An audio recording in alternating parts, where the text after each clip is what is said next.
नमो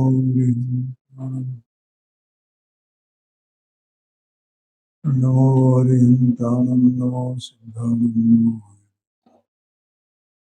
नमो वज्राय मंगलमय मंगलकरण नीतराग विज्ञान नमो ताह्याते भये हरिहन्तादिमः करिमंगल करि ओम ग्रंथ कथन का याते मिले समाज सब आवे निज पद।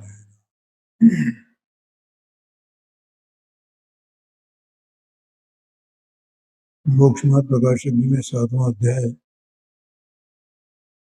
और उभयवासी मिथ्या दृष्टि का प्रकरण अध्याय में चल रहा है।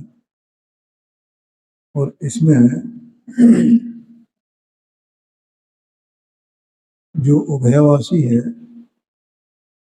वो नए का स्वरूप यथार्थ बने नहीं जानता है, माने निश्चय नए का और व्यवहार नए का दोनों का स्वरूप यथार्थ बने नहीं जानता। इसलिए वो ऐसा मानता है कि आत्मा का अनुभव करना वो तो निश्चय मोक्ष मार्ग है और व्रतशील संयमादिक का पालन करना वो व्यवहार मोक्ष मार्ग है और ये दोनों करने पर मोक्ष मार्गी होते हैं, ऐसा मानता है। तो वो दोनों कार्यों को करता है कि सिद्ध समान शुद्धात्मा मैं हूं, ऐसा बस एकांत में बैठ करके ऐसा विकल्प में ध्यान करता है कि सिद्ध भगवान कैसे हैं वैसा मैं हूं, ऐसा विकल्प करता रहता है और उसको ये मानता है कि मैं ध्यान कर लेता हूं अपनी आत्मा का, तो ये मेरा मोक्ष मार्ग हो गया। बोलो समझ में आया कि नहीं आया? लेकिन ये ध्यान नहीं है,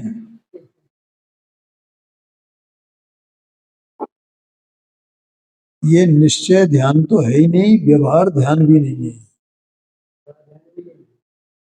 ऐसा समझना।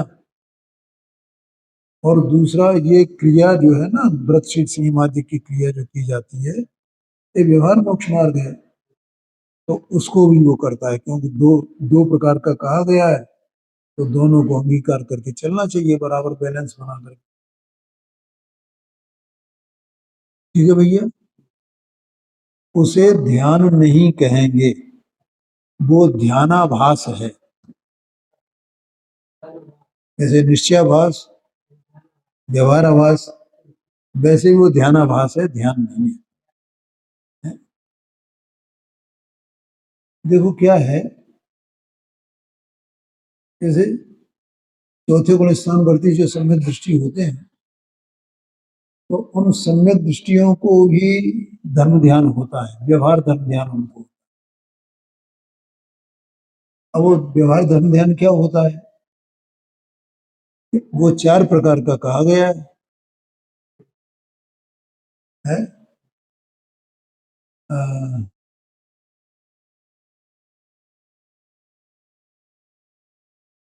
विपाक विचय, आज्ञा विचय और आज्ञा विषय धर्म ध्यान, विपाक विषय धर्म ध्यान, संस्थान विषय धर्म ध्यान और एक अपाय विषय धर्म ध्यान, ऐसे 4 प्रकार का है। तो वो व्यवहार धर्म ध्यान कहा गया है। तो वो असल में जो जीव सम्यक दृष्टि हुआ तो उसको सम्यक ज्ञान होता है ना। तो सम्यक ज्ञान में सम्यक ज्ञान की विशेषता क्या है? देखो, निश्चय सम्यक ज्ञान और व्यवहार सम्यक ज्ञान किसको कहा जाएगा? कि निश्चय सम्यक ज्ञान माने ज्ञान में आत्मा का जैसा स्वरूप है वैसा जानना वो तो निश्चय सम्यक ज्ञान है। ठीक। और भगवान ने आगम में जैसा स्वपर का स्वरूप बताया है, सात तत्व का स्वरूप बताया है, नौ पदार्थों का स्वरूप बताया है, मोक्ष मार्ग का स्वरूप बताया है, द्रव्य गुण पर्याय का स्वरूप बताया है, जैसा बताया है, जैसे निमित्त नैमित्तिक भाव बताए हैं, वैसे सब के सब उसके ही अनुसार अपने ज्ञान में जानने में आवे, इसका नाम व्यवहार सम्यक ज्ञान है। और वो निश्चय के साथ व्यवहार होता है।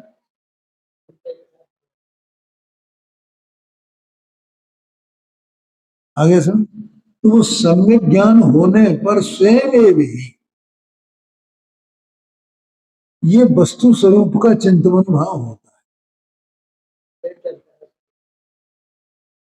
ठीक है। और वो वस्तु स्वरूप को जो चिंतन होता है, उसी का नाम व्यवहार धर्म ध्यान है। आया कि नहीं आया क्या? और वो उसको, जो अज्ञानी व्यवहार आभासी मिथ्या दृष्टि है, वो क्या मानता है कि एक विकल्प करता है ना आत्मा के संबंध में, शुद्ध चिद रूपो हम फलाना, हम ये, हम वो, हम ऐसा ऐसा बस ये करता है, या फिर ऐसा बस विकल्प में ऐसा मानता रहता है, वो सिद्ध भगवान ऐसे हैं और मैं भी ऐसा हूँ और ऐसा हूँ। तो ये तो ना ध्यान है, कुछ भी नहीं है, तो केवल झूठी कल्पना है ना, वस्तु स्वरूप तो नहीं जाना ना उसने। ये बात है। इसलिए उसको धर्म ध्यान में, धर्म ध्यान तो दूर की बात है, कुछ है नहीं, वो ध्यानाभास है। तो इसलिए इससे ये सिद्ध होता है कि उसे जो निश्चयने का स्वरूप क्या है, व्यवहारने का क्या स्वरूप है, उसकी उसको खबर नहीं है। ऐसा समझना। इसलिए पंडित जी साहब ने यहाँ पर निश्चय और व्यवहार का स्वरूप पहले बताया है, और वही चर्चा यहाँ चल रही है। तो वो जैसे व्यवहारने का स्वरूप क्या है और निश्चयने का स्वरूप क्या है, ये चर्चा काफी चल चुकी है ना, और वो अभी चल रही है ना। क्यों प्रकाश जी? निश्चय का क्या स्वरूप है कि निश्चय ने जो द्रव्य है, उस द्रव्य को, उसकी जो परिणति है, उसी द्रव्य के आश्रय से उसे निरूपण करे। द्रव्य की जो परिणति, द्रव्य का जो भाव, उस भाव को उस द्रव्य स्वरूप ही निरूपण करे, उसका नाम निश्चय है।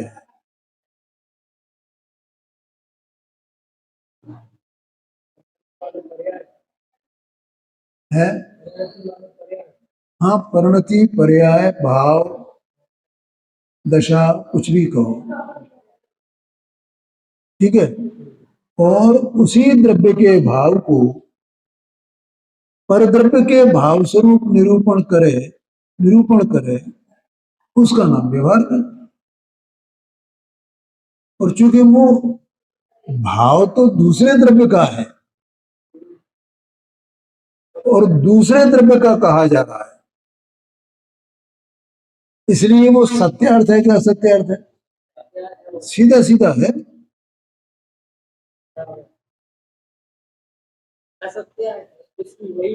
बस ये बात है।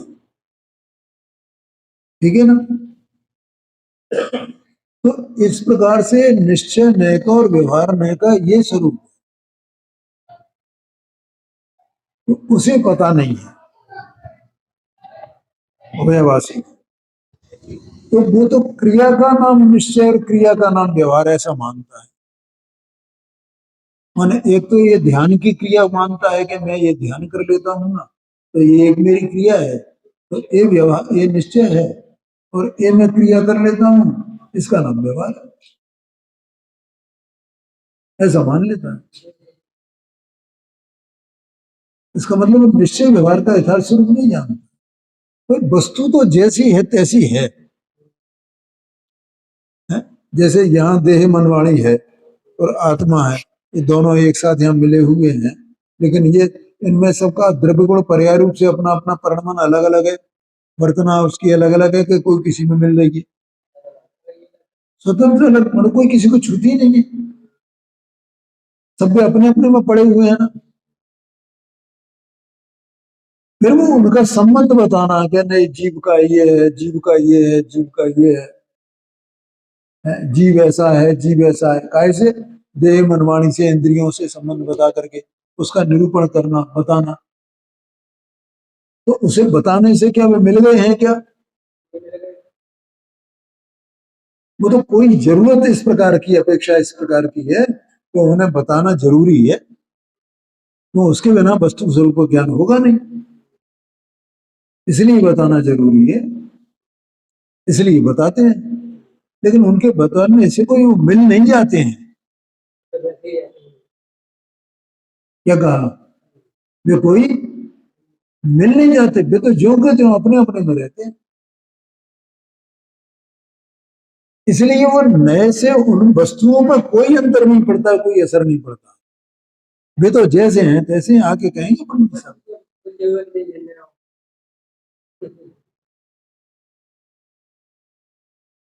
आया समझ में? ये बिल्कुल अच्छी तरह इसका चिंतन मंथन करो। ये बहुत जरूरी है नए के स्वरूप को जानना।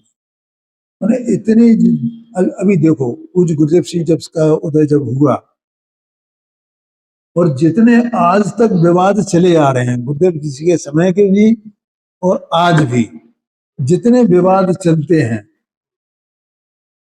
विरोध चलता है, वो सब केवल उसमें एक कारण है। क्या? बस सीधी बात है, नए के स्वरूप को नहीं जाना। और जो नए के स्वरूप को जानेगा वो विवाद करेगा नहीं।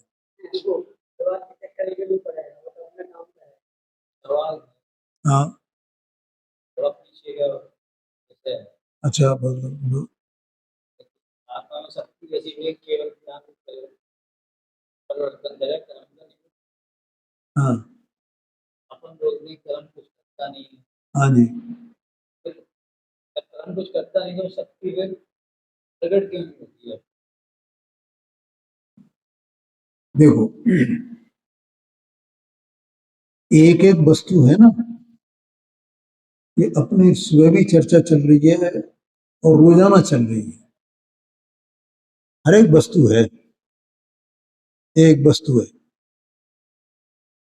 तो इस वस्तु में परिणमन चल रहा है कि नहीं चल रहा है? चल रहा है।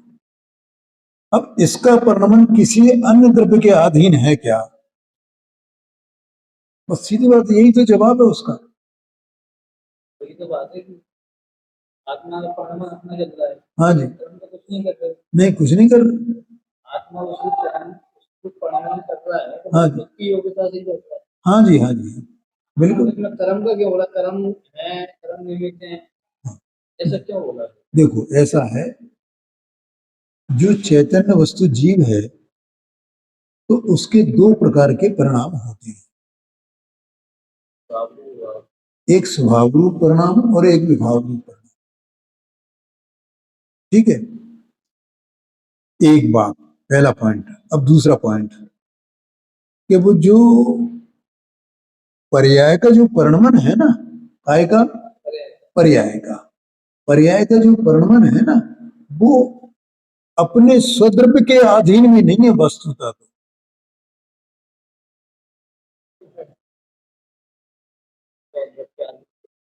ठीक है, क्योंकि पर्याय की अपनी सत्ता है कि नहीं है,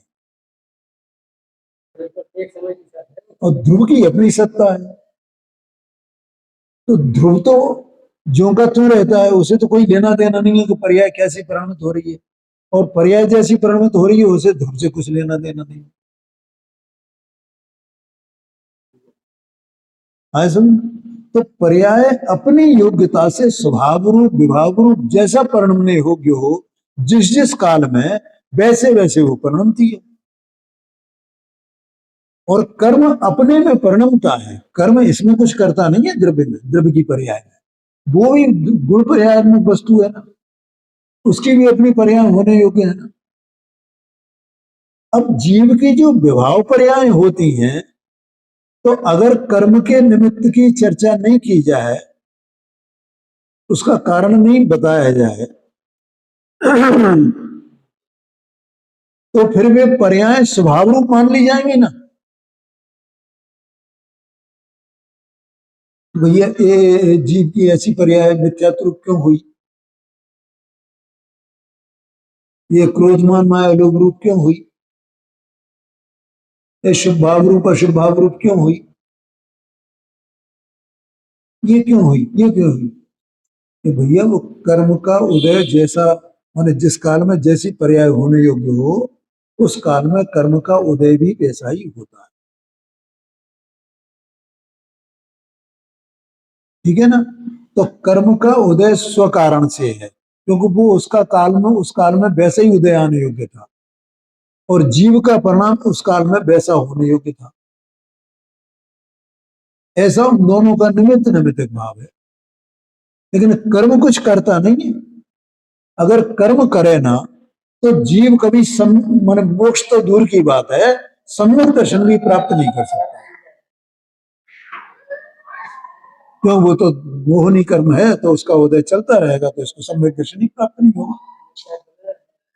कर्म का कर्म क्या कर, इसलिए जो लोग एकांतता ऐसा मानते हैं, भैया वो कर्म क्या करें, हम क्या करें, कर्म का युद्ध ऐसा है, कर्म का रोना रोते हैं। उन्हें शास्त्र तो पढ़ लिए उनने, लेकिन दृष्टि कैसी है उनकी, कर्माधीन। इसी का नाम व्यवहाराभास है। निश्चय से तो कर्म कुछ करता नहीं है, और कर्म में जो आरोप आता है उसका नाम, उसका कथन व्यवहार का है। ज्ञान कराता है व्यवहार तो, और कर्म करता कुछ है नहीं। अब ये व्यवहार की बात पढ़ करके उसको सत्य अर्थ मान करके और फिर वो रोना रोता है, क्या करें साहब? हाँ, कर्म का उदय, कर्म का उदय। हाँ जी, ये बात है। हाँ, तो लेकिन जब ये जानेगा वस्तु स्वरूप को, तो ये ऐसा जान, तो फिर उसे का कहाँ क्या परेशानी है? अरे उसको इस प्रकार से, सम्यक प्रकार से जानने का नाम ही तो सम्यक दर्शन है, सम्यक ज्ञान, और क्या है? जिसको ये श्रद्धा हो गई, जिसको ये सम्यक ज्ञान हो गया, ज्ञान में भी वैसे प्रकाशित होने लगे, इसी का नाम सम्यक दर्शन, सम्यक ज्ञान। और है क्या? करना क्या है मुझे बताओ।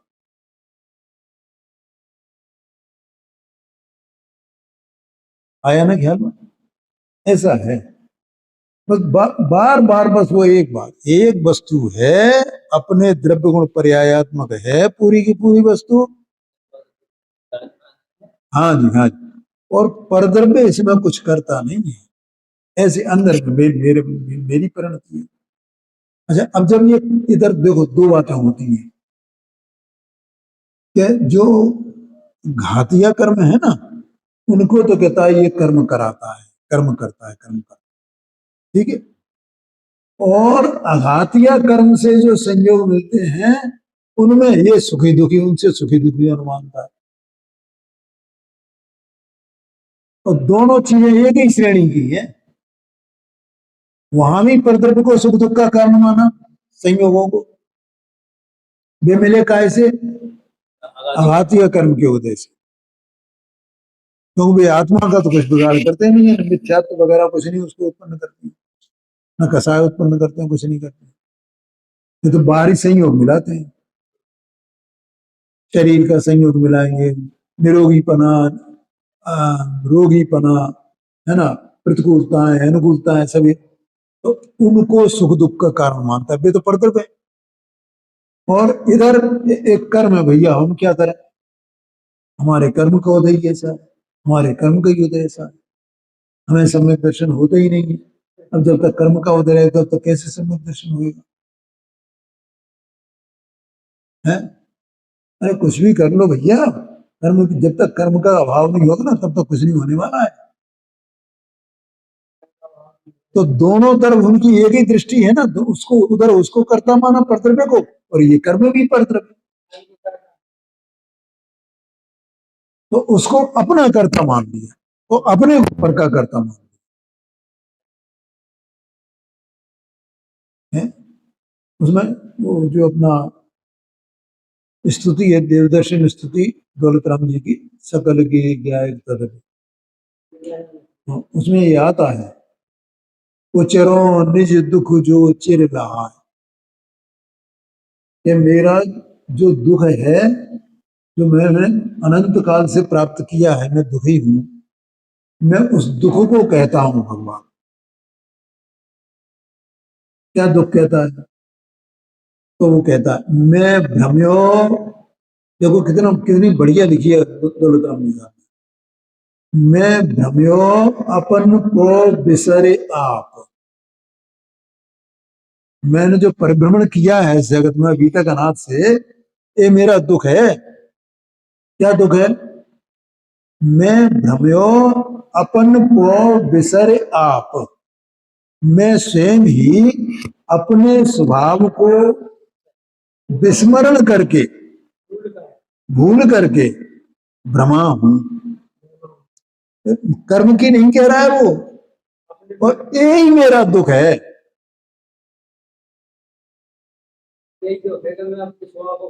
कि मैं अपने स्वभाव को भूल करके संसार में परिभ्रमण कर रहा हूं, ये मेरा दुख है। मैं भ्रम्यो अपन को बिसरे आप। एक पॉइंट। दूसरा पॉइंट, अपनाए विधि फल पुण्य पाप। ये जो कर्म के जो फल हैं, पुण्य और पाप, उनको मैंने अपना लिया, अपना बना लिया। ये मेरा है, ये मेरा है। तो अपनी गलती है ना ये मेरा दुख है ना, कि मैंने वो पुण्य पाप के भावों को अपना बनाया। मैं तो वो पुण्य पाप के भावों से रहित वस्तु हूं। चैतन्य स्वभाव में, चैतन्य स्वभाव में ही वस्तु हूं। उसको तो मैंने देखा नहीं, और पुण्य पाप के भावों को मैंने अपना बना लिया है। मैं पाप करता हूं, मैं पुण्य करता हूं, इसको अपना बना लिया। अपनाए विधि फल, तो कर्म का फल था। कर्म कर्मजन्य विकार था ना, वो मेरा स्वरूप तो नहीं है ना, लेकिन मैंने उसको अपना बना लिया। अपनाए विधि फल पुण्य पाप, ये मेरी गलती। कर्म पे नहीं डाल रहा वो, अपनाए विधि फल पुण्य पाप। फिर तीसरी गलती बताता है, निज को पर का करता पिछान। निज को पर का करता पिछान। कहीं वो निज को पर का करता पहचान ऐसे भी आता है, कहीं निज को पर को करता पहचान। मैंने निज को पर का करता मान लिया, पर को निज का करता मान लिया। मैंने माना है, पर थोड़ी मानेगा। हाँ, निज को पर का करता पहचान, पर में अनिष्टता इष्ट ठान। ये पर में ये इष्ट है, ये अनिष्ट है, ये सुख का कारण है, ये दुख का कारण मैंने ही तो किया है सभी। यही तो मेरा दुख है। हमको तो हमने बुलाया है। हाँ, पर में अनिष्टता इष्ट ठान, आकुलत भयो अज्ञान धाम। ये मेरा दुख है। आकुलत भयो अज्ञान धार, ज्यो मृग मृग तृष्णा जान बार।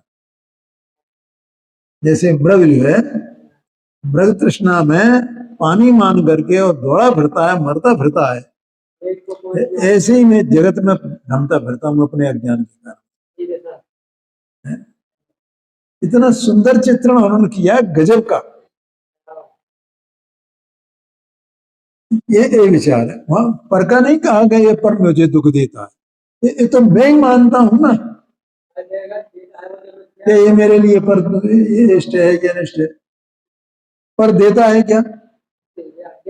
न पर अज्ञान कराता है, न पर विकार कराता है, कुछ कराता नहीं। ये तो मैं स्वयं ही कर रहा हूं सब।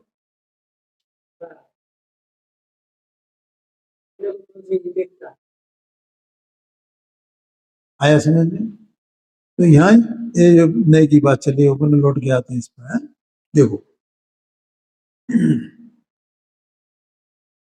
तो यहां तक ये अपन ने जान लिया कि निश्चय ने क्या है, व्यवहार ने क्या है। तो उसने प्रश्न किया था कि वही व्यवहार ने पर को उपदेश में ही कार्यकारी है या अपना भी प्रयोजन साधता है।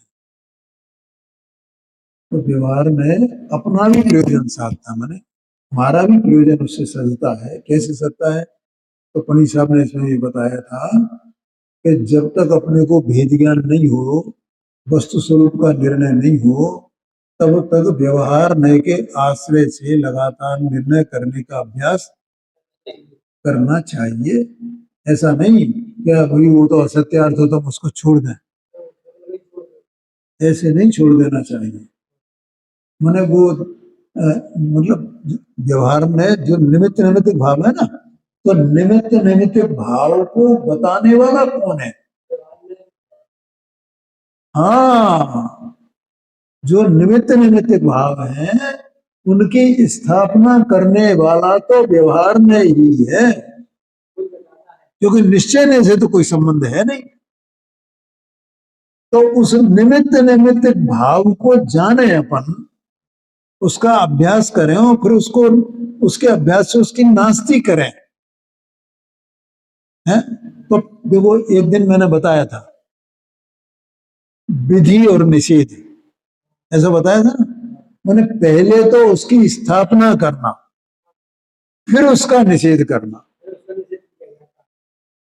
अगर हम पहले ही से निषेध करके बैठ जाएं, स्थापना नहीं करें कि नहीं नहीं वो व्यवहार ने तो असत्यार्थ कहता है, व्यवहार ने तो असत्यार्थ कहता है, हम तो निश्चय नहीं की मानेंगे, व्यवहार नहीं की नहीं मानेंगे, तो फिर बोलो क्या होगा? हमें सम्यक दर्शन हो पाएगा?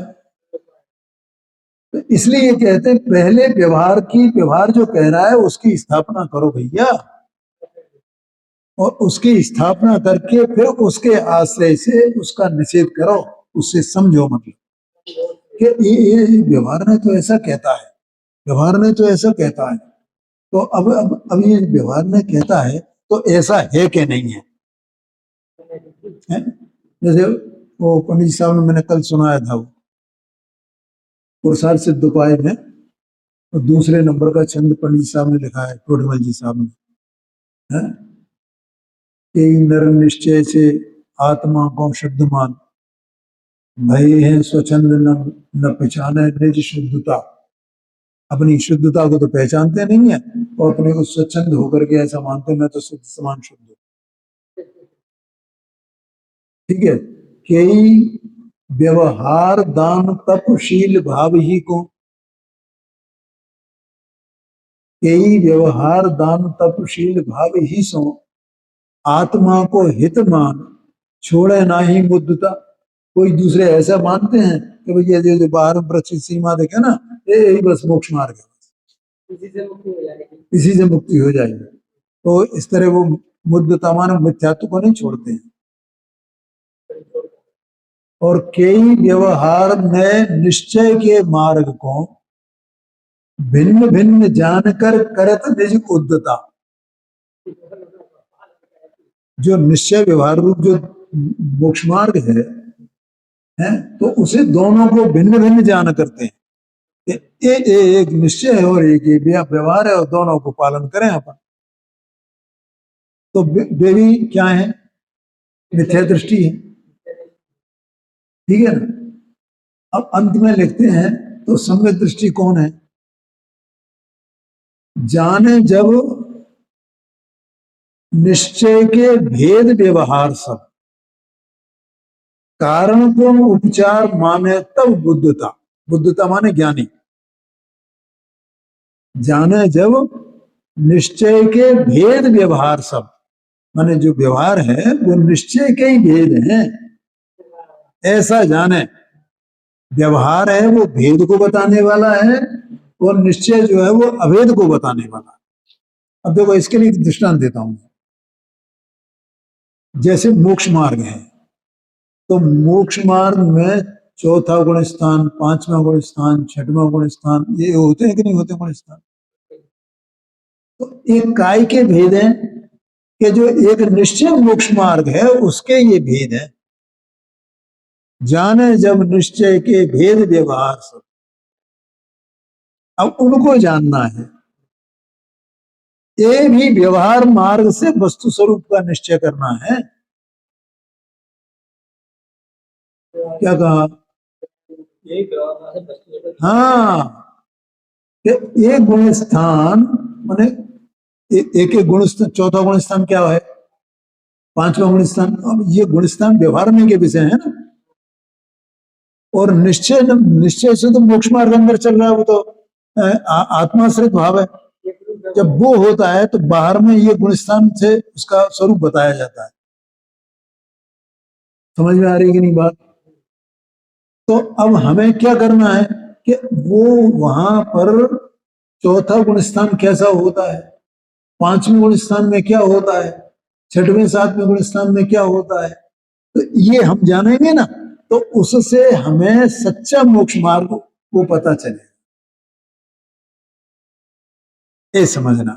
तो इस तरह से व्यवहार वो जो है वो निश्चय के भेद हैं वे व्यवहार। कारण को उपचार माने, कारण माने कारण और कार्यपना होता है ना, तो एक कारण है और ये कार्य। अभी अभी तो अपन ने चर्चा की, कर्म कारण है ना, और जीव का परिणाम वो कार्य है ना, लेकिन ये तो उपचार है ना भैया, ये वास्तविकता है कि उपचार है? कारण को उपचार माने तब बुद्धता, तब ज्ञानी है वो, ऐसा कहते हैं। बहुत ही शानदार लिखा है उन्होंने, गजब का। तो ऐसे यहां पर ये कहा कि व्यवहार नए से वस्तु का निश्चय करना, क्योंकि अपन देखो निश्चय से तो वस्तु को जानते ही नहीं है, तो फिर अपन जानेंगे कैसे वस्तु स्वरूप को, मोक्ष मार्ग को? बिना व्यवहार के आश्रय के नहीं मान जानेंगे। इसलिए अपना कर्तव्य ये है कि हम जब तक वस्तु का निश्चय नहीं हो जाता है, निर्णय नहीं हो जाता है, हम वस्तु हमारे ज्ञान का विषय नहीं बन जाती है, जैसा वस्तु का स्वरूप वैसा हमारा ज्ञान नहीं जानने लगता है, तब तक हम इसी मार्ग से, व्यवहार मार्ग से उसका निर्णय करें। इसलिए वो हमारे लिए निचली दशा में कार्यकारी है, ये कहा पंडित साहब ने, देखो लिखा ना, इसलिए निचली दशा में अपने को भी व्यवहार नए कार्यकारी है, लिखा है। तो इस प्रकार से ये बता करके अब नीचे उसने प्रश्न किया था कि यहां कोई निर्विचारी पुरुष ऐसा कहे कि तुम व्यवहार को असत्यार्थ कहते हो, हे कहते हो, छोड़ने योग्य कहते हो, तो हम व्रत श्री संयम सब छोड़ देंगे। इसका मतलब क्या हुआ कि वो अभी भी ये मान रहा है कि व्रत श्री संयम का नाम जो है व्यवहार है। इसे पता चल गया ना, अभी उसे ज्ञान ही नहीं है कि व्यवहार का स्वरूप क्या है, व्यवहारने का, वो उसी को व्यवहार मान रहा है कि हम सब छोड़ देंगे ये। अब जब आप असत्यार्थ के तो झूठा है, सच्चा नहीं है, छोड़ने योग्य है, तो छोड़ दो फिर हम। तो पंडित साहब ने उत्तर दिया, अपन ने एक ही वाक्य कल पढ़ा था, उससे कहते हैं कुछ व्रतशील संयमादि का नाम व्यवहार नहीं। ठीक है भैया, ये प्रारंभ में ही अपन ने ये चर्चा कर ली थी। मुझे तो वास्तव में ऐसा लगता है कितनी कठिन बात है, ये जीव को दिखने कैसे लगे ये व्यवहार नहीं है, ये व्यवहार नहीं है, ये व्यवहार नहीं, होने पर भी ये व्यवहार नहीं है, इसका नाम व्यवहार नहीं है भाई। इनको मोक्ष मार्ग मानना व्यवहार है।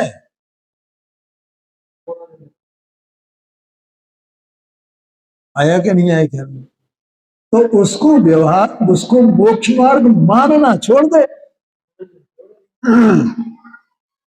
ये क्या करता है, मानता है उसको, ये व्यवहार है, ये व्यवहार है। भैया उसे मानना छोड़ दे, वो अपने आप में व्यवहार नहीं है, तो उसको मोक्ष मार्ग मानता है, ये व्यवहार है। इसको छोड़ दे, उसको उसी भाषा में समझाया है। हाँ, क्या कहा, ये मानना शब्द लगाया है ना, इसलिए लगाया कि वो मान रहा है। हाँ, तो तेरा ये मानना ही व्यवहार है, वो व्यवहार नहीं है, है? तो उसे व्यवहार मान रहा है, ऐसा उसे छोड़ दे मानना, वो मोक्ष मार्ग मान रहा है, उसे मोक्ष मार्ग मानना छोड़ दे, उसे नहीं छोड़ना है। देखो भैया, एक बात आती है, कई बार एक कथन आ चुका है, जब तक सम्यक दर्शन नहीं हो, बल्कि मैं ये कहूंगा पांचवा गुण स्थान, छठवां गुण स्थान, सातवां गुण स्थान नहीं है, तब तक, मतलब चौथे गुण स्थान वर्ती तक भी मिथ्या दृष्टि की तो बात कहाँ रही। चौथे गुण स्थान वर्ती वो असंयमी होता है ना, तो वो जितना भी पालन करता है धर्म का, वो सब कुलाचार है, वो चरणानी योग नहीं है, उसे सम्यक चारित्र नाम नहीं दिया जा सकता है। समझ में आया ना? वो तो कुलाचार है, तो वो मोक्ष मार्ग कैसे कहा जा सकता है? उसे संयम नहीं कहा जा सकता है। चौथे गुण स्थान वर्ती का भी जो आचरण है, वो तो वो मोक्ष मार्ग नहीं है भैया, वहां व्यवहार मोक्ष मार्ग भी उसको नहीं है वहां पे, वो तो केवल मात्र कुलाचार है। ये आगम की बात है, मेरे घर की बात नहीं है। तो ये यहां कहा कि तू उसे मोक्ष मार्ग मानता है, तो उसे मोक्ष मार्ग मानना छोड़ दे, उसे छोड़ेगा तो क्या करे, कहां जाएगा।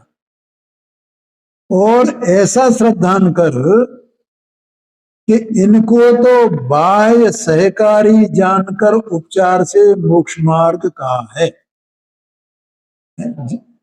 इनको, किनके लिए?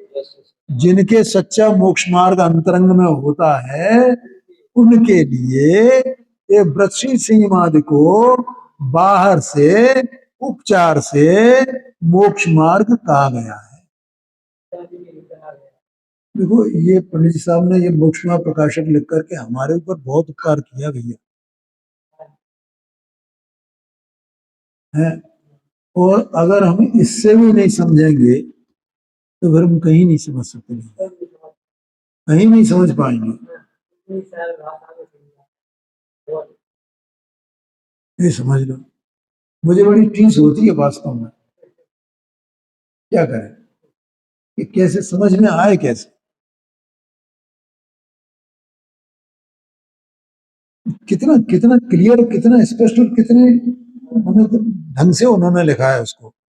ऐसा श्रद्धान कर कि इनको तो बाह्य सहकारी जानकर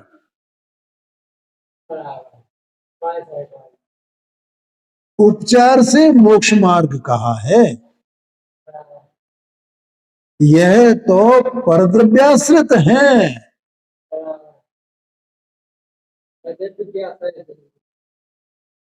क्या कहा? हाँ, परद्रव्याश्रित हैं, क्योंकि वो सब राग की दशा है, शुभ राग है, और शुभ राग वो परद्रव्याश्रित है ना सब। क्या कहा? उसमें छेड़ाला में आता है ना, सम्यक प्रकार निरोध मन बच काय आत्म ध्यावते, तिन सुथिर मुद्रा देख मृगगण उपल खाज खुजावते, रस रूप गंध तथा रस अर रस रूप गंध तथा भरस अर शब्द शुभ असुहावने, तिनमें नराग विरोध पंचेंद्री जयन पद पावने। ये सब आता ना कथन पूरा, समता समारे थुति उचारे वंदना जलदेव, तो ये सब तो राग की दशा है, परद्रव्याश्रित भाव है। नहीं, देखो कैसे, रस रूप गंध तथा फरस अर शब्द शुभ असुहावने, तिनमें न राग विरोध, विरोध माने द्वेष, स्पर्श, रस, गंध, वर्ण, शब्द, और ये पांचों इंद्रियों के विषय है ना। ठीक है, तो ये पांचों के पांचों जो पांच इंद्रियों के विषय, क्योंकि ये जगत का परिणमन चल रहा है ना सब, और अपन अज्ञानी बिल्कुल क्या कर रहे हैं, इनसे लटके हुए हैं ना हर समय। बोलो क्या, बोलो ओम प्रकाश जी क्या कर रहे हो, उनसे लटके हैं बिल्कुल पकड़ के थे। छोड़ने में ही डर लगता है हमें। वे नहीं रहेंगे तो हमारा जीवन ही नहीं रहेगा, ऐसी दशा है हमारी। तो मुनिराज क्या करते हैं कि इनमें न राग विरोध, इन पांचों इंद्रियों के जो विषय हैं इनमें उनको न राग है और न द्वेष है। अपने को क्या चल रहा है, अपन कैसे लटके हैं, तो इनमें निरंतर राग द्वेष शिष्ट निष्ठ, ये अच्छा ये बुरा, ये अच्छा बुरा, राग द्वेष कर रहे हैं ना निरंतर, ऐसे लटके हैं ना उनसे अपन। और मुनिराज बिल्कुल उससे निवृत्त है। तो मुनिराज का ये जो आचरण है इसको कहते हैं पांच इंद्रियों का निरोध, इंद्रिय निग्रह, ऐसा कहा जाता है उसको। तो अब ये इंद्रिय निग्रह क्या है भैया, ये व्यवहार है कि निश्चय है, व्यवहार है, क्योंकि परद्रव्य के आश्रय से कथन किया जा रहा है ना उसका। हाँ, इसलिए 28 मूल गुण होता है ना मनोराज के, उनमें 5 इंद्रिय निरोध भी कहे जाते हैं, है? 5 महाव्रत, 5 समिति, 5 इंद्रिय निरोध, 15 हो गए, 6 आवश्यक और 7 शेष, जिनके ननोन दंत धोवन लेश अंबर आवरण भूमाह पिछली रैन में कछुशयन ये कासन करम, है?